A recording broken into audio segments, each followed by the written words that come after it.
You know, comedy in the 21st century is a very divisive thing, isn't it? What we laughed at, say, 10, 15, 20 years ago, apparently now will be all taken out and, well, given a severe telling off, wouldn't we? I find things funny. As everybody knows who joins this channel, I like the likes of Scooby-Doo, Laurel and Hardy, Harold Lloyd. I like physical comedy. You know, a good friend of mine, Sir Norman Wisdom, put it best. You know, he said, if you can trip up and make people laugh, then that's not a bad thing, is it? And it's so true, isn't it? Somebody else's mishap sometimes does make you smile, even if they drop their book or something, and it's awful, but you're all the same in the end, aren't you? You know, that's the problem. But the bigger problem, of course, if you are ex-royals like Harry and Meghan, is finding exactly what makes you laugh. And more importantly, you know, how bad is it? Because obviously it's affecting your brand. Now, as we saw earlier this year, Harry and Meghan were furious with that South Park takedown, even though they didn't actually take them down in name. But of course, recently, Family Guy, the Fox Entertainment juggernaut hit show, came up with a 24-second spoof, and that now has angered Prince Harry. As ever, let me explain.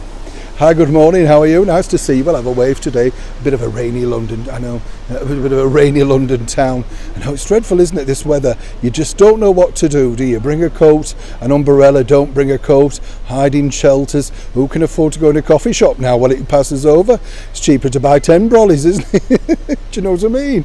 Oh, goodness, you know, you sit there thinking, oh, no, I won't bother, actually. It's easy to get drenched and just get the paracetamol tablets and heal yourself that way. But it's interesting, isn't it, with Harry and Meghan? As I say, you would have thought they could have enjoyed something of a sense of humour, but sadly not. Now, according to a very well-placed source, Prince Harry, as we know, loves to write a letter. No two ways about it. We saw that in Spare, didn't we? You know, twittering on at every opportunity. He wrote a letter to Pa, he wrote a letter to William. But that's the way that they're brought up. You know, King Charles is an incredible letter writer. If you can decipher the writing, I've been told, you know, good luck to you. But I think what's interesting here, and, you know, as ever, what you have to say is when you think about it, is simply this. You see, you know, Harry and Meghan really just should bite the bullet and say, okay, that was relatively funny, not exactly kind, etc., but let it go. As I say, according to that very well-placed source, Prince Harry feels that, you know, it's not about him, but about the cruelty that they've done for his wife, Meghan Markle, taking her down.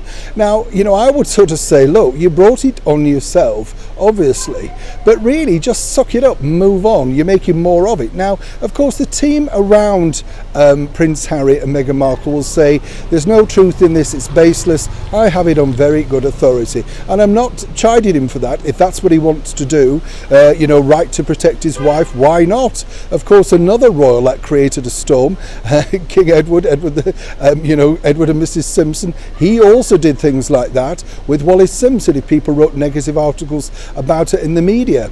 So, well, I don't think it will have a detrimental effect, and I do not believe that Fox would actually print said letter. I do kind of think, well, you know, whoever advises them, and perhaps they can't stop him, just let it go. People have moved on. It's comedy, and the bottom line really is about this. It's titterish, it's funny, but above all else, is it more damaging than what you've done to your own brand?